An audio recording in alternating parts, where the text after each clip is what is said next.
Ven Espíritu Santo, llena los corazones de tus fieles y enciende en ellos el fuego de tu amor. Envía, Señor, tu Espíritu y todo será creado y se renovará la faz de la tierra. Hechos de los Apóstoles, capítulo 11, versículo del 1 en adelante. Los apóstoles y los hermanos residentes en Judea oyeron que también los gentiles habían aceptado la palabra de Dios. Cuando Pedro subió a Jerusalén, los de la circuncisión se lo reprochaban, diciéndole: has entrado en casa de incircuncisos y has comido con ellos. Pedro entonces se puso a explicarles todo punto por punto. Estaba yo en oración en la ciudad de Jope, cuando tuve una visión en éxtasis. Un objeto parecido a un gran lienzo, atado por las 4 puntas, bajaba del cielo y llegó hasta mí. Lo miré atentamente y vi en él cuadrúpedos, bestias, reptiles y aves. Oí también una voz que me decía: Pedro, levántate, sacrifica y come. Yo respondí: de ninguna manera, Señor. Jamás he entrado en mi boca nada profano e impuro. La voz venida del cielo me habló por segunda vez: no llames profano a lo que Dios ha purificado. Esto se repitió 3 veces hasta que finalmente todo fue retirado de nuevo al cielo. En aquel mismo momento se presentaron 3 hombres en la casa donde estábamos, enviados a mí desde Cesarea. El Espíritu me dijo que fuera con ellos sin plantearme dudas. Vinieron también conmigo estos 6 hermanos y entramos en la casa de aquel hombre. Él nos contó cómo había visto a un ángel que se presentó en su casa y le dijo: manda a buscar en Jope a Simón, llamado Pedro. Él te comunicará palabras que traerán la salvación para ti y para toda tu casa. Había empezado yo a hablar cuando cayó sobre ellos el Espíritu Santo, igual que sucedió a nosotros al principio. Me acordé entonces de aquellas palabras que dijo el Señor: Juan bautizó con agua, pero vosotros seréis bautizados con el Espíritu Santo. Por tanto, si Dios les ha concedido el mismo don que a nosotros por haber creído en el Señor Jesucristo, ¿quién era yo para poner obstáculo a Dios? Al oír esto se tranquilizaron y alabaron a Dios diciendo: también a los gentiles les ha concedido Dios la conversión que conduce a la vida. Este texto, al parecer o de una manera superficial, pareciese que es repetición de lo que ya nosotros habíamos leído en el capítulo 10, pero no es así. Presenta algunas sutilezas que son importantes que nos detengamos, porque nuevamente la intención del apóstol o del evangelista San Lucas al describir Hechos de los Apóstoles es presentar lo que hay de fondo, cómo la primer comunidad está creciendo en la aplicación que hace del evangelio, en la vida interna de la iglesia y en la forma en cómo van a expandir el evangelio. Ahora, me detengo para contestar una pregunta que me han estado haciendo y que pareciese que es muy simple, pero creo que en el fondo la pregunta real es: ¿por qué le ponían tanto énfasis a la circuncisión? La pregunta que me hacen es: ¿qué es la circuncisión? La circuncisión, si tú buscas esa definición en el diccionario, es cortar circularmente para extirpar del pene un tejido que se llama prepucio, dejando al descubierto el glande. Ahora, si tú me vas a preguntar: ¿y qué es el prepucio y qué es el glande? Nada más quédate con la idea que es una marca física que se hace al varón a los 8 días de nacido y que fue ¿y por qué es importante? Porque esta representaba una alianza que Dios hizo con su pueblo, empezando con Abraham, y que después se va a marcar como una distinción entre los demás pueblos. Ahora bien, El día de hoy todavía hay muchas religiones no cristianas que siguen practicando la circuncisión. La pregunta que algunos hacen es, ¿y un cristiano se debe de circuncidar? La respuesta es, si lo va a hacer por motivos de fe, no, es completamente incorrecto. Es de ahí todo de lo que se está tratando este libro, y que hay mucho más de fondo que solamente la circuncisión. Ahora, ¿entonces está prohibida la circuncisión? No, tampoco. Si el doctor le aconseja al varón circuncidarse por razones médicas, por muchas razones médicas, claro que lo puede hacer, pero ya no tiene ningún valor religioso. Antiguamente era muy importante por lo que significaba, porque marcaba la distinción física entre los que pertenecían a Dios y los que no. Actualmente lo que va a marcar la distinción de los que pertenecen a Dios o no, no es la circuncisión, no es una marca en el cuerpo, sino más bien en el corazón. Ya desde el Antiguo Testamento se empezaba a señalar que la circuncisión que Dios quería era la del corazón. Es decir, que nos quitemos el pecado y que sea el Espíritu Santo que venga y more en nosotros. Por eso los primeros cristianos ven un poco con cuidado y con recelo, y lo que critican de Pedro no es que le haya predicado a los gentiles, sino que se haya quedado en casa de uno de ellos y que haya comido con uno de ellos, con un incircunciso. Es decir, lo que hay de fondo es que no creían en Dios y Pedro accede a tener comunión con ellos. Lo que hay de fondo en esto es el peligro de la comunión. Los primeros cristianos le ponen mucho énfasis a la unidad entre ellos y ven que hay un peligro que Pedro esté comiendo con uno que no pertenece a la comunión con ellos, con un incircunciso.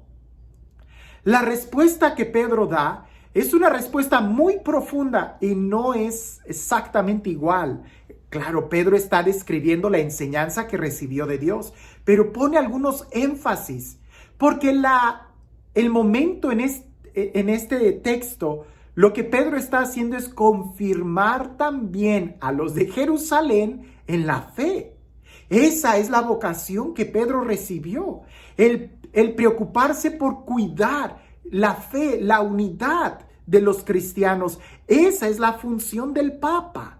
Por eso, Pedro, que iba de lugar en lugar, revisando que el evangelio fuera aceptado de una manera correcta, e incluso orando para que recibieran al Espíritu Santo, también tiene que hacerlo aún con los suyos. Por eso, ante el reproche que le hacen de por qué te quedaste en casa de un incircunciso, Pedro va a darles una enseñanza. De tal manera que aunque Pedro no responde a la pregunta ¿por qué te quedaste con un incircunciso?, Pedro sí explica el más de fondo, la razón que hay atrás, y al final queda claro que ya no era un incircunciso. Es decir, sí era incircunciso, pero ya no era un extraño, era un cristiano, y ya no estaba en riesgo la unidad que entre ellos había. Ahora, cuando Pedro está explicando, solamente por mencionar algunos aspectos, Pedro está haciendo referencias de la predicación de Jesús que no están en el primer texto. Por ejemplo, cuando el Espíritu Santo descendió sobre ellos, Pedro dice, recordé que Jesús dijo, Juan bautizaba con agua, pero vosotros seréis bautizados con el Espíritu Santo. Esa frase que no está al principio en el primer discurso, en el capítulo anterior, y que aquí está, es porque Pedro está en su rol de maestro y está interpretando, está aplicando la ley, el evangelio de una manera concreta, está instruyendo. Esto es muy trascendental porque volvemos a lo mismo. Los que estaban en Jerusalén no entendían el por qué Pedro estaba haciendo eso. Porque Pedro es quien tiene la autoridad de interpretar y de aplicar la Sagrada Escritura. Y Pedro como Papa, el colegio de los apóstoles reunidos, el concilio propiamente, pero esto va creciendo, va madurando en la fe cristiana.